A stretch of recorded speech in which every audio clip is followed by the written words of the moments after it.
I think I started fostering because I loved kids and I really had a heart for vulnerable children. But the reason why we're going to continue fostering long term is because God has really just surprised me with a love for biological parents. If that first family, like if that first mom can get to a place where she is healthy and she is safe, and again, like that is plan A.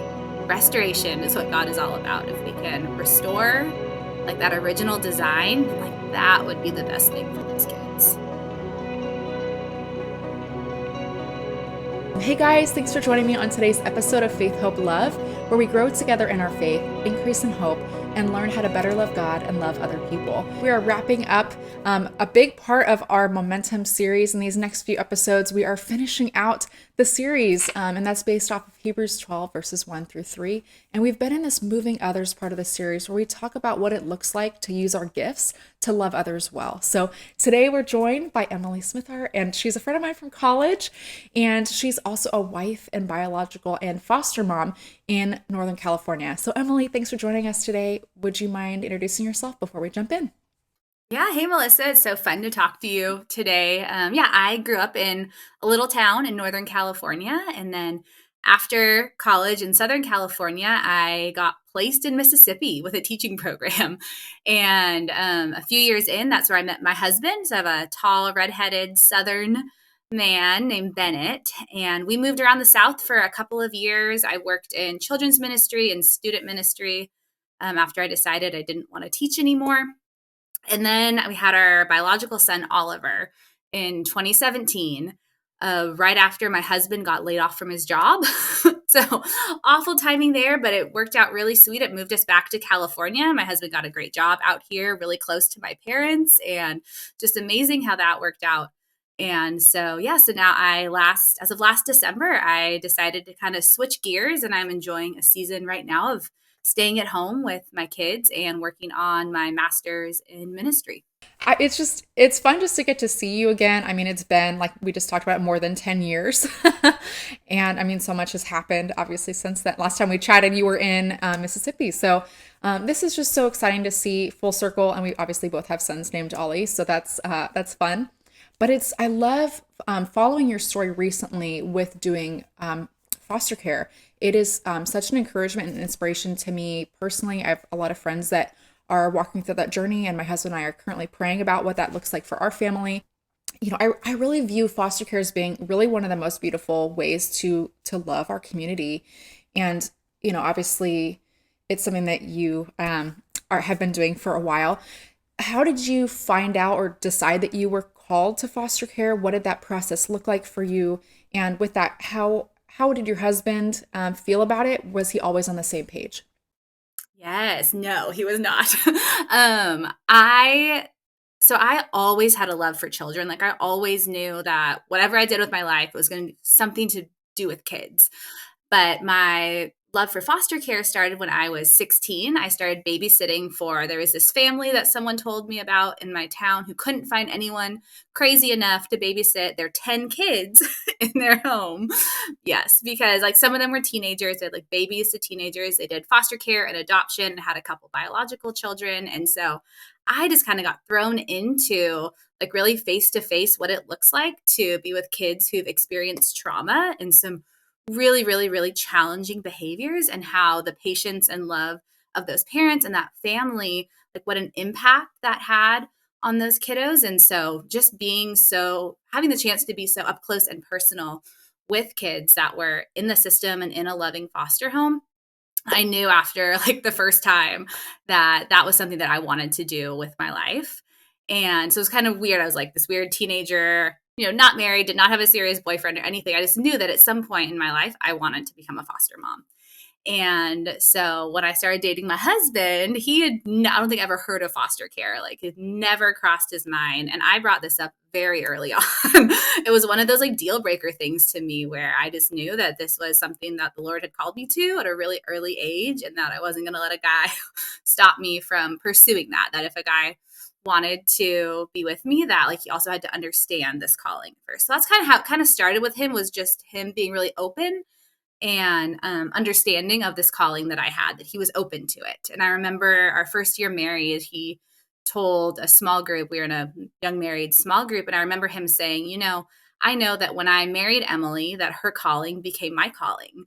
And I just thought that that was so cool because it wasn't that so much that he had this like internal passion or excitement for it, but he just knew that now that we were married and we were a team, that he was also welcomed into and like on the journey of this calling. And then he read, I think it was Radical Together by David Platt around that time. And so that book really kind of stirred up a personal conviction in him where he kind of started to take some more just personal ownership over the idea of, hey, like I think that foster care is an awesome way to just love on vulnerable children and for our family to be on mission together. And so it's been really cool to see him kind of grow and change and understand. Like he had no idea.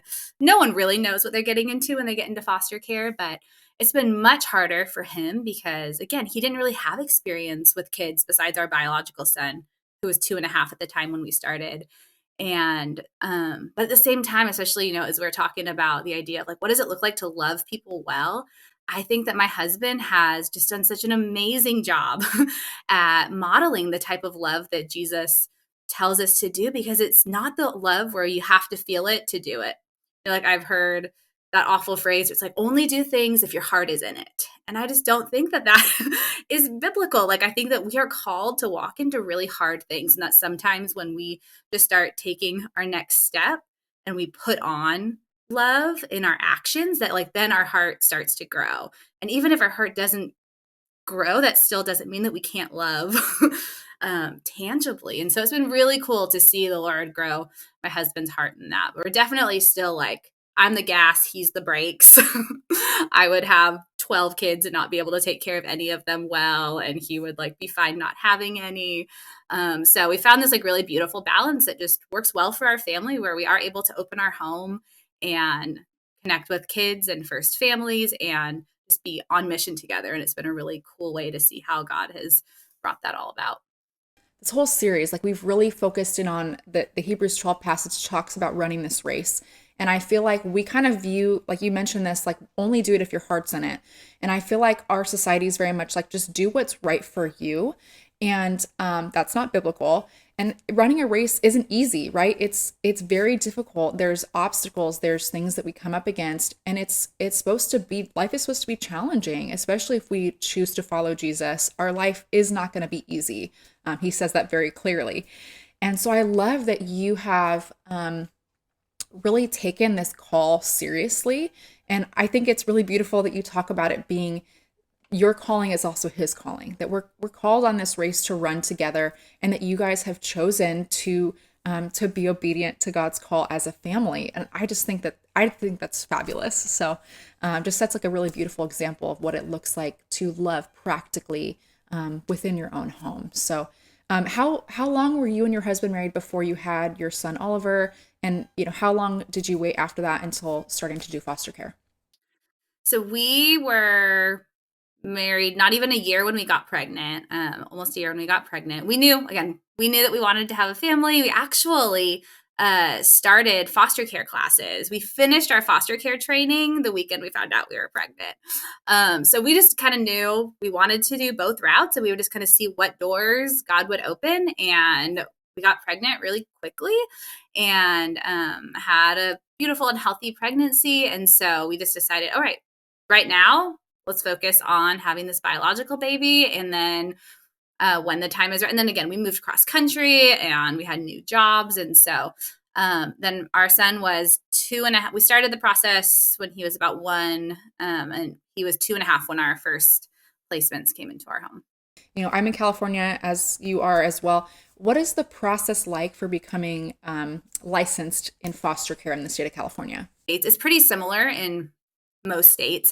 Is that the very first step is that you go to an orientation meeting. So you can go straight through your county, or there's a lot of private agencies that you can go through. So, Google search foster care agencies near me, and you start by going to an orientation training. And so it's really awesome for anyone who is kind of cautious, who's like, oh, I've thought of maybe wanting to do this, but I'm not sure. That's a great place to start and go to an orientation meeting because it is a long process. And it's like there are exit ramps like all along the way. And so I think sometimes people are afraid to even show up at the first class because they think they're going to be committed to something they're not ready for yet. But really, it's like it's typically, maybe sometimes I've heard of some families getting licensed in 3 months. That would be really fast, but typically it's like at least 6 months or so. There's a lot of paperwork. There's a home study. So social workers come into your home. They'll talk to you and your spouse. You can also foster single. If you have kids, they'll talk to your kids if they're of age. Just kind of get to know you. They write up this like really long report on your family.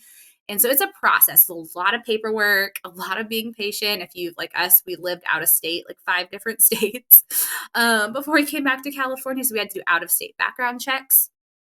And so one of those, like our Georgia one, took just ridiculously long time to come through. And so sometimes it can take a while, and it can be really frustrating when you feel like you have been called to this thing and you're ready and you're jumping, and then you're like, wait, there is still a lot of waiting. And then even once you get certified, when you have your official license, that means that kids are, you could receive a call for a child to come into your home. And sometimes you hear about that happening as soon as people are licensed, and sometimes it takes a few months.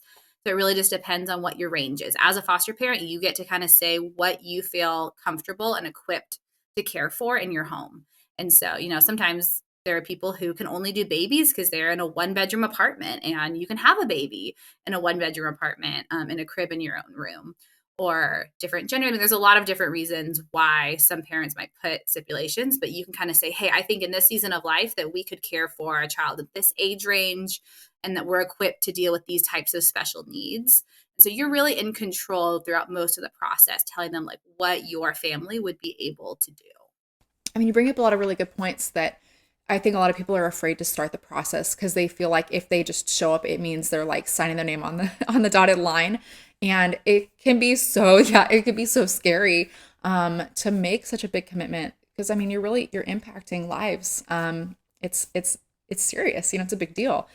But I think like what you've kind of shared is that it's like it is a long process, and if God says, hey, maybe this is not the right time, you can push pause, and come back to it later. And I think the beauty of it is, if God is calling to you to it, he's going to make it happen. So I love that, just kind of following your story, I've seen you post pictures and stuff. So with that, how long have you been doing foster care? Do you take single children, family sets? How many kids have you had over the time you've been doing this? What does foster care look like for your family? We've had 6 kids come through our home, and I think it's been just a little over a year and a half. I think it'll be 2 years in January. So we've had 6 kiddos, and we do emergency foster care. So what that means is with an emergency placement, it means that we could get a call at any time in the middle of the night, during the day. And when we get that call with an emergency placement, that means like a kid has just been removed. Like there's probably police officers, social workers. Sometimes we got a call like a kid is literally in a car and they're just looking for a place for that kid to go. Like right now, they don't have a place to go. We don't want kids sleeping in offices. So they'll call. And most of the time, we don't have any information on them. So we get maybe like age and gender, and that's it. And then you have to say yes or no. And so at the time of placement, you really have no idea if a kiddo is going to be with you for a couple of hours or for a couple of years. And again, that can kind of sound scary, but it's like if it is not a good fit for your family, like there are ways to help a kiddo get to permanent, and again, like exit ramps along the way. So even if you say yes that night, that doesn't mean you're saying yes for years, even if the case changes. Because we just need families who can step up and say, hey, yes, like for tonight, for this weekend, for the first 30 days, like I'm in it, and then we'll see. That's okay. And so for us, our very first placement was 2 brothers who came to us. We only had 1 bed. We thought that we were only going to take 1 kiddo, but they got to the house and they said, hey, that kid we called you about, there's 2 of them here. So what are you going to say?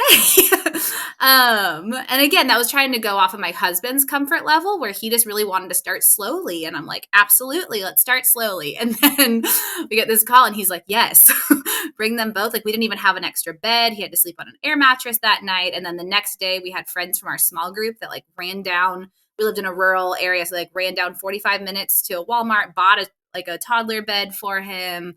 It was really cool to see like how many people step up. And so, yeah, so out of those two brothers, one of them only stayed about one night, like 12 hours. And then he was able to go home. He had a non-offending parent.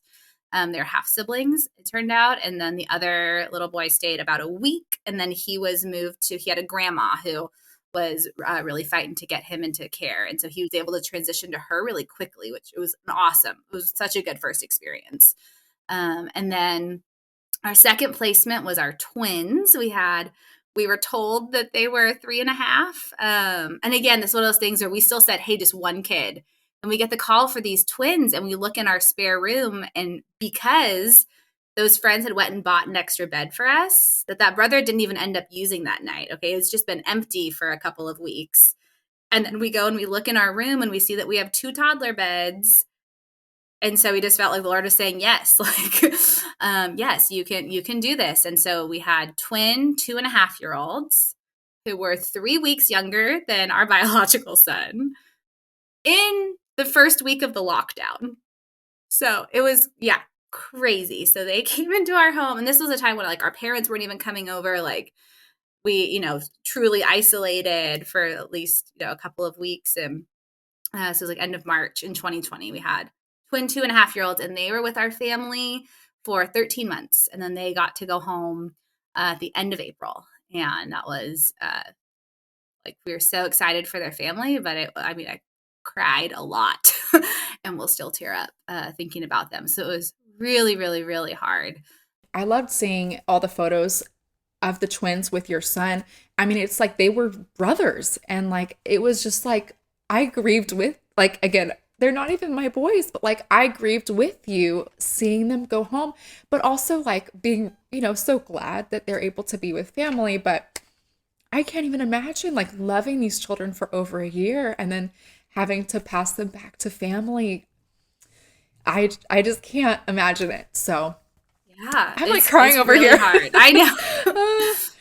Yeah, it's really hard. But again, like that's the type of like when you are loving people with the power that Jesus gives you alone, right? Because like that's just not natural. Like, and you can't do that out of your own power. Like I couldn't. I remember on the day that they were going home, I was talking to a friend and she just kept saying, like, you can do this. You can do this.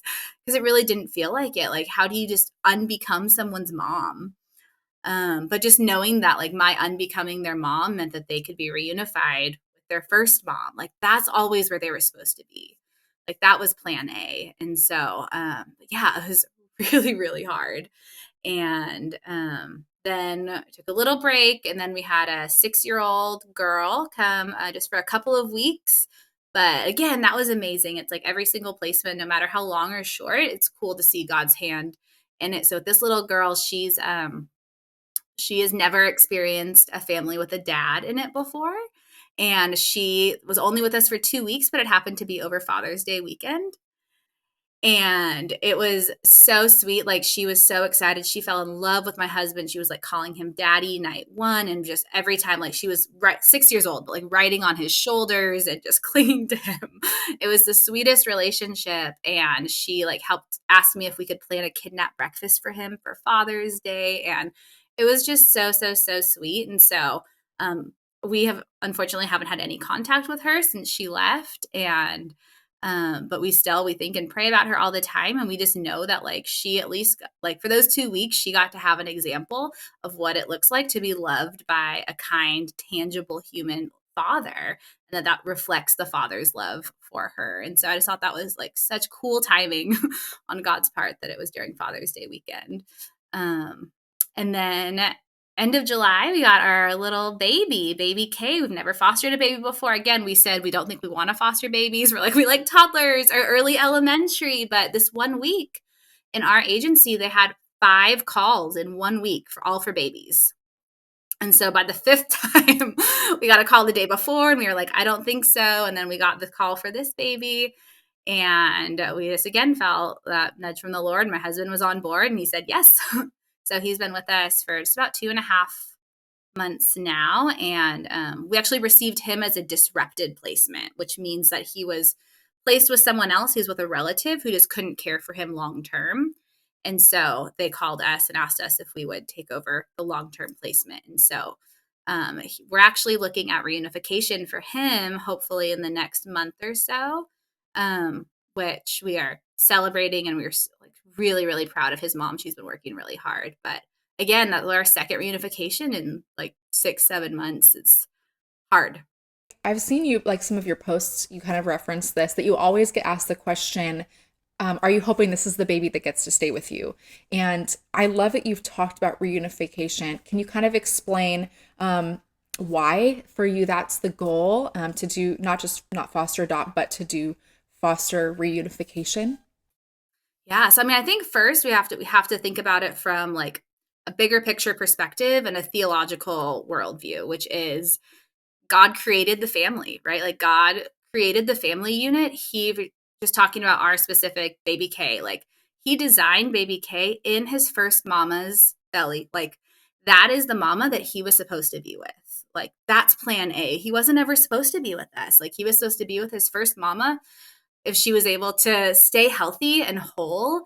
And there's brokenness that didn't happen. If anyone who's removed in foster care, that means that there had to be like a really severe form of abuse or neglect, because they always try to keep families together. So when they come in care, that means that some really awful things have happened to these kiddos, and it can be so, so, so hard to want them to go back to those parents. But again, I think we have to really like work on training our brains to remind ourselves that like if that first family, like if that first mom can get to a place where she is healthy and she is safe, that again, like that is plan A. Like plan A is that first mama and her baby were able to stay together and grow up together, that she is the one. It's crazy. There's attachment even from the womb. Like there have been studies that show that at 12 weeks, if a like stranger's hand goes on a mom's belly, the baby will like tuck away from it. And if the mom puts her hand on her belly, he'll like come closer to it. So it's like incredible. Some people say, oh, like, if he was removed right from the hospital, he doesn't know her. Like he knows her. And regardless of if he knows her or not, like that is his first mom. Like that's the mom that God designed for him to be with. And so sometimes they can't get healthy, right? Sometimes they can't be safe. And sometimes adoption is necessary. And I think that adoption can be such a beautiful way of like God's redemptive response to that brokenness. And so we're open to adoption, if that is how one of our stories turns out. But honestly, right now which is also kind of rare in the foster care world, but we really are just passionate about reunification. And I think a lot of it is because we just really firmly believe that if we can help these parents to get healthy and safe, that is the best place for that baby to be. There's also been research that shows that the way that a foster parent views their biological parents has a direct correlation to the outcomes of reunification. And so you think about that, like if I'm really just wanting to adopt this baby, then I'm not going to be like sending pictures and helping her with schedules. And they're telling you like we're taking baby K's mom with us to the pumpkin patch today, which is really fun. It's like we want her to be involved in those experiences, and so much has already been taken away from her. And some people might say, oh, she doesn't deserve it. She did these things. She got herself in this situation. She doesn't deserve it. And I would also just look at that person and say, like, you don't deserve it either. Like, none of us do.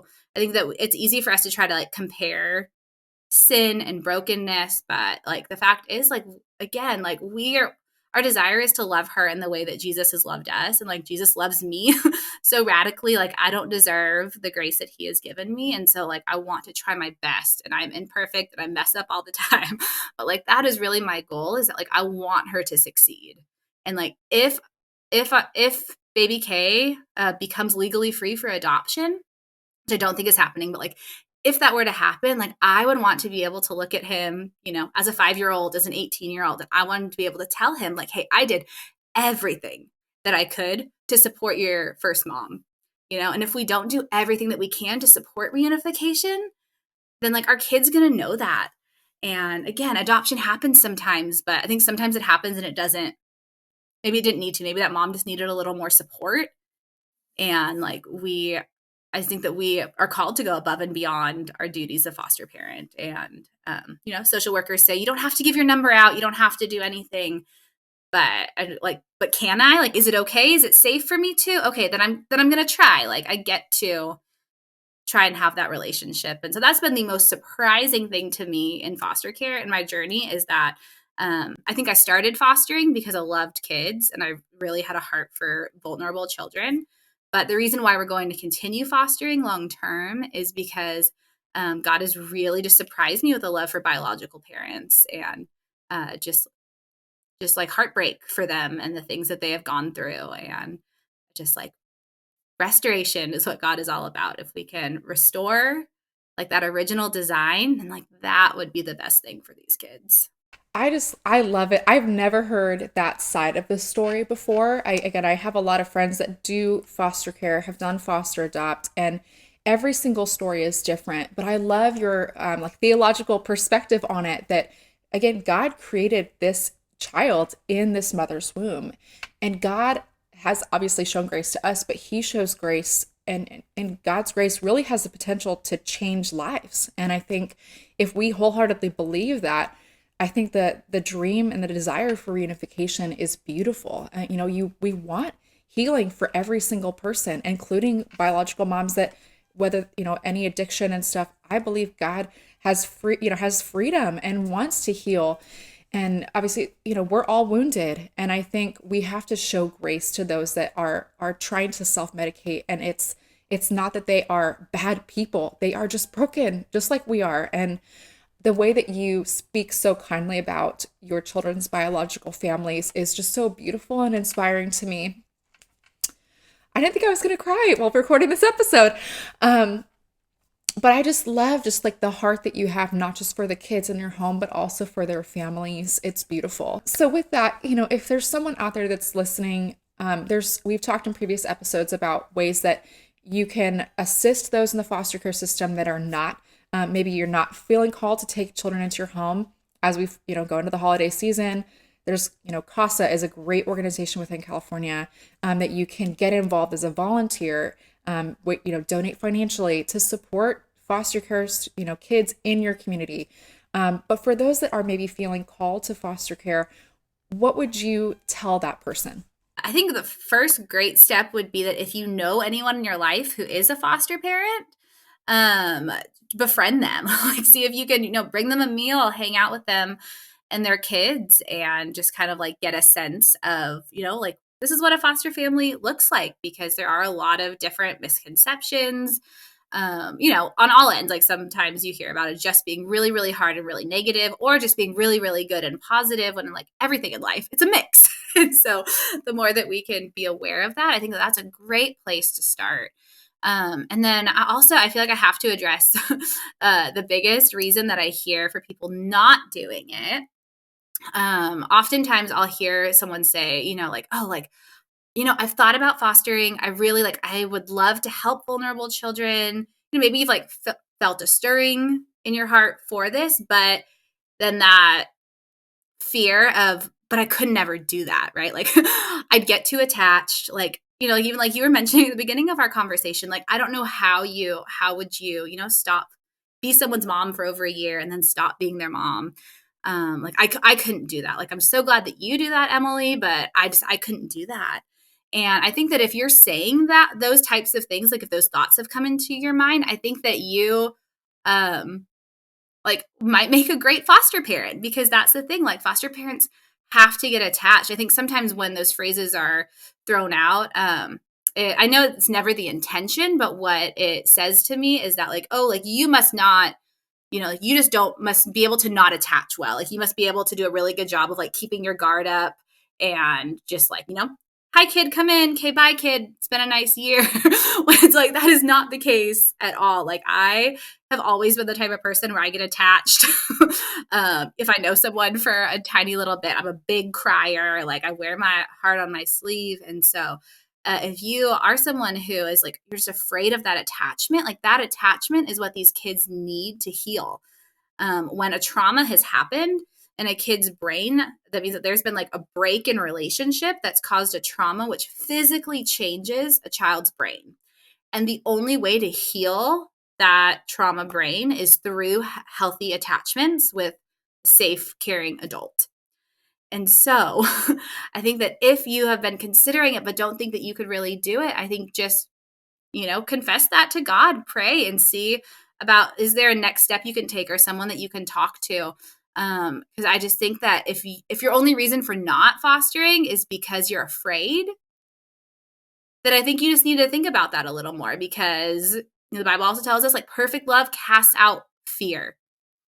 If we are focusing on our fear, then we're going to stay isolated into ourselves, and of the things of this world, right? Because it's safer. Whereas if we are focusing on love and loving the way that Jesus did, also like in, your theme verse, it talks about how Jesus is like the pioneer of our faith. Like he has modeled what it looks like to love. And as hard as it has been, to reunify our twins, like I've also never felt like there's never been another experience that has made me feel so close to Jesus, because Jesus is the only one who, like, he knows what it's like to suffer. Like, he knows what it's like to physically be broken apart for the people that he loved. And it's such a sacrificial type of love that you're called to walk into during foster care. And it can feel really hard and really heavy. But again, like, you can't do it on your own. It is going to be too hard. It is going to be really scary, but like Jesus is going to be with you every single step of the way. He's with you. You're going to have a lot of questions. Like you are going to have a lot of doubts and fears that pop up, and like Jesus is going to be with you every single step of the way. I've asked so many times throughout my series, like, why, God, like, why did you allow this to happen? Like, why is this kid in this situation? Like, how is this working for your good? Like, and I think it's okay to ask God those questions, because he is patient with us and he will continue to show up and to be present with us. And so, but if you are someone who's thought about it, but just afraid, just commit that to prayer to the Lord and see if he can help you to walk in courage of that. But again, there are a lot of valid reasons like why foster care might not be good for your family. And as Melissa said, there are great ways to support foster care and to support foster families. But the very first step, like practical, is literally just a Google search, like foster care agencies near me.